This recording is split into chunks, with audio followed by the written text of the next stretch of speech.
Selamat pagi Bapak Ibu Saudara yang dikasihi Tuhan. Sebelum kita mengawali hari ini, tanggal 29 September 2023, kita terlebih dahulu datang ke hadapan Tuhan di dalam doa untuk mendengarkan sabda Tuhan. Mari kita berdoa. Bapa di surga, terima kasih untuk malam yang boleh kami lewati, di mana kami boleh melepaskan lelah kami boleh menikmati perlindungan Tuhan sepanjang malam, dan Engkau masih beri hari yang baru dengan kesehatan kekuatan baru. Sebelum kami mengawali hari ini dan memasuki hari yang kelima dalam minggu ini, kami hendak belajar dari firman Tuhan, karena kami tahu firman Tuhanlah yang boleh membekali hidup kami hari lepas hari. Mampukan kami untuk bisa mengerti apa yang kami baca dan dengarkan. Dan bagi hamba-Mu yang akan menguraikannya, kiranya Engkau lengkapi dengan kuasa Roh Kudus, Kau sucikan lidah bibirnya, sehingga setiap kata kalimat yang boleh disampaikan bukan hasil pemikiran manusia, tetapi kehendak dan isi hati Tuhan yang hendak Tuhan nyatakan kepada kami.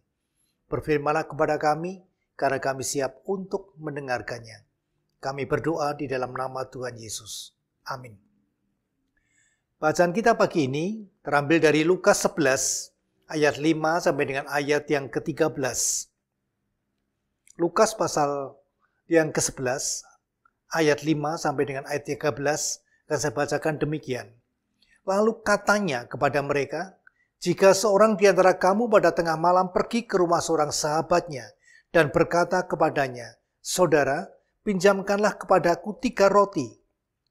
Sebab seorang sahabatku yang sedang berada dalam perjalanan singgah ke rumahku, dan aku tidak mempunyai apa-apa untuk dihidangkan kepadanya.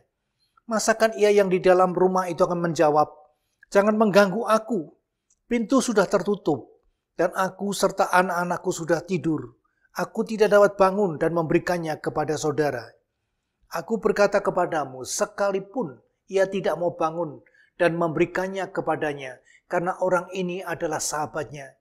Namun karena sikapnya yang tidak malu itu, ia akan bangun juga dan memberikan kepadanya apa yang diperlukannya. Oleh karena itu berkata kepadamu, mintalah maka diberikan kepadamu, carilah maka kamu akan mendapat, ketoklah maka pintu akan dibukakan bagimu. Karena setiap orang yang meminta menerima, dan setiap orang yang mencari mendapat, dan setiap orang yang mengetok, baginya pintu dibukakan. Bapa manakah di antara kamu, jika anaknya minta ikan daripadanya, akan memberikan ular kepada anaknya, itu ganti ikan? Atau jika ia minta telur, akan memberikan kepadanya kalajengking? Jadi jika kamu yang jahat, tahu memberi pemberian yang baik kepada anak-anakmu, apalagi Bapamu yang di sorga, ia akan memberikan Roh Kudus kepada mereka yang meminta kepadanya. Demikianlah firman Tuhan yang berbahagialah kita yang tidak hanya mendengar, tapi juga menyimpan dan melaksanakan di dalam hidup.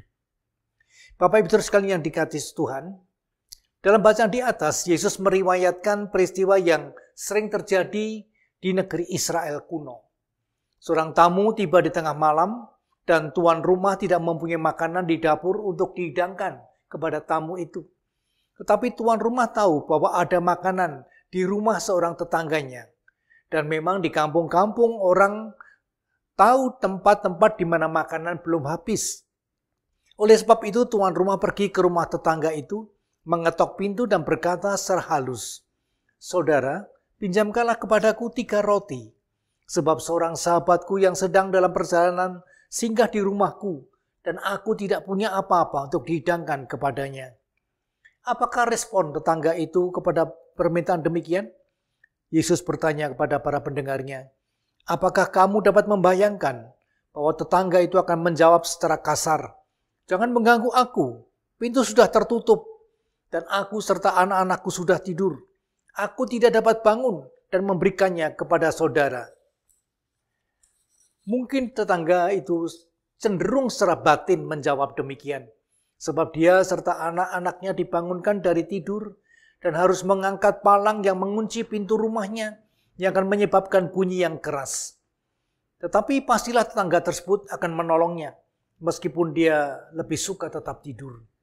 Yesus berfirman, Aku berkata kepadamu, sekalipun ia tidak mau bangun dan memberikan kepadanya, karena orang itu adalah sahabatnya. Namun karena sikapnya yang tidak malu itu, ia akan bangun juga dan memberikan kepadanya yang diperlukannya.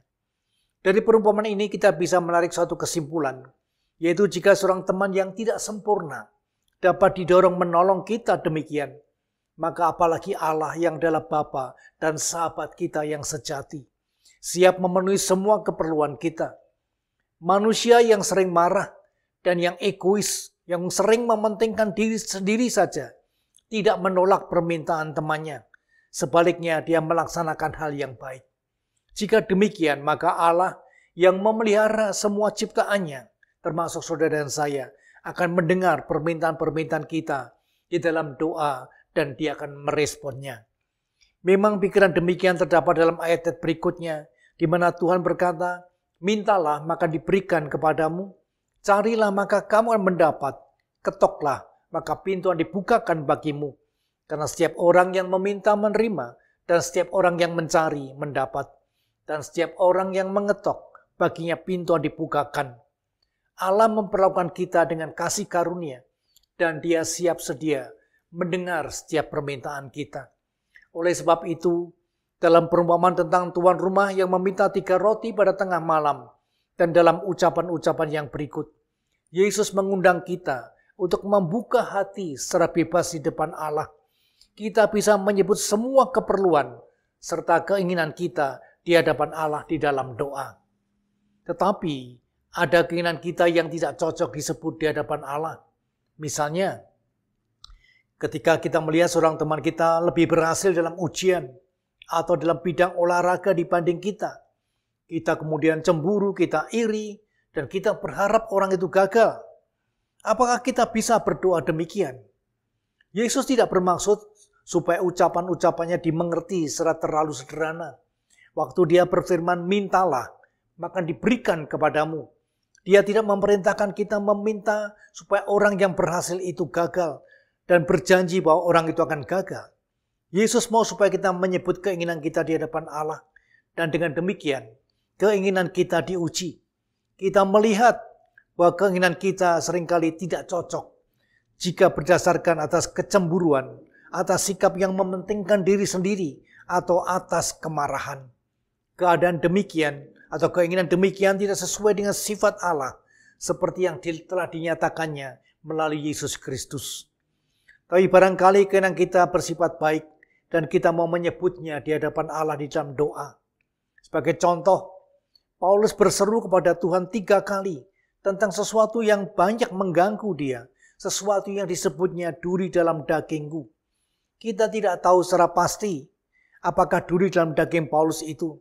Barangkali duri itu adalah semacam penyakit yang diderita Paulus dan menghalangi dia di dalam melaksanakan semua tugasnya sebagai penginjil. Jika dia dibebaskan dari duri itu, maka pastilah dia sanggup melayani Yesus Kristus secara lebih baik. Tetapi duri itu tidak mundur dari Paulus.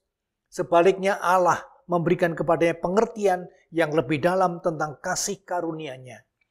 Berita kesucian Yesus Kristus akan disampaikan Paulus melalui kelemahannya, di samping melalui kekuatannya. Oleh sebab itu Paulus menulis kepada jemaat di Korintus itu, tentang hal itu aku sudah 3 kali berseru kepada Tuhan, supaya utusan iblis itu mundur daripadaku.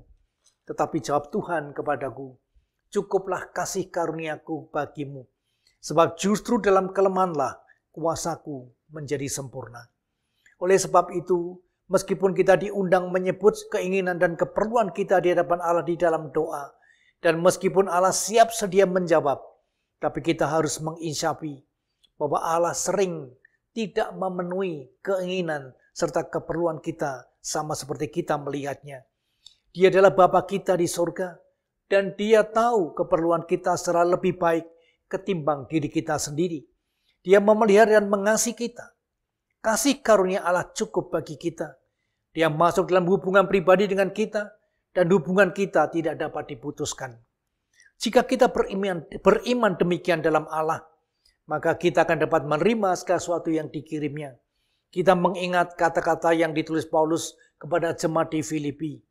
Aku telah belajar mencukupkan diri dalam segala keadaan. Aku tahu apa itu kekurangan, dan aku tahu apa itu kelimpahan. Dalam segala hal dan dalam segala perkara, tidak ada sesuatu yang merupakan rahasia bagiku, baik dalam kenyang maupun dalam kelaparan, baik dalam kelimpahan maupun di dalam kekurangan. Segala perkara dapat kutanggung di dalam Dia yang memberi kekuatan kepadaku. Dalam orang yang bersifat demikian, pastilah Yesus Kristus bekerja. Yesus Kristus mempengaruhi semua kehidupan dan menjadi dasar seluruh keberadaannya. Atau dengan kata lain, Dia menerima hadiah yang paling agung dari Allah, yaitu Roh Kudus. Hal itu sesuai dengan kata-kata terakhir dari Yesus dalam perikop kita. Sesudah mengatakan bahwa bapa-bapa manusiawi tidak memberikan hadiah palsu kepada anak-anak mereka, maka Yesus berkata, jadi jika kamu yang jahat saja tahu memberi pemberian yang baik kepada anak-anakmu, apalagi Bapamu yang di surga. Ia akan memberikan Roh Kudus kepada mereka yang meminta kepadanya. Bapak Ibu Saudara yang dikasihi Yesus, kita diundang membuka hati kita di hadapan Allah di dalam doa dan menyebut semua keperluan dan keinginan kita. Tapi sekaligus kita harus menerima apa yang diberikannya, sebab Dia sering memberi hadiah yang jauh lebih besar daripada yang kita minta. Hadiah yang paling agung ialah Yesus Kristus bekerja dalam kehidupan kita. Terpujilah nama Allah untuk selama-lamanya. Tuhan memberkati kita, Tuhan berkati firman-Nya. Amin. Mari kita berdoa. Bapa di surga, terima kasih untuk firman-Mu pagi ini. Firman yang boleh membekali hidup kami hari ini. Kami diingatkan bahwa pada setiap kami diberi hak untuk menaikkan doa-doa permohonan dan keinginan kami. Tetapi satu hal Tuhan mengingatkan bahwa tidak semua keinginan dan permohonan kami akan dikabulkan oleh Tuhan. Karena kami tahu Tuhan, apa yang baik bagi kami belum tentu baik bagi Allah. Dan Allah pasti memberikan yang terbaik di dalam hidup kita. Oleh karena kami belajar kita semuanya untuk boleh menerima apapun yang Tuhan berikan kepada kita semua. Karena Tuhan tidak pernah memberikan yang tidak baik bagi hidup kita semuanya. Terima kasih Tuhan, di dalam nama Tuhan Yesus kami berdoa dan bersyukur. Amin.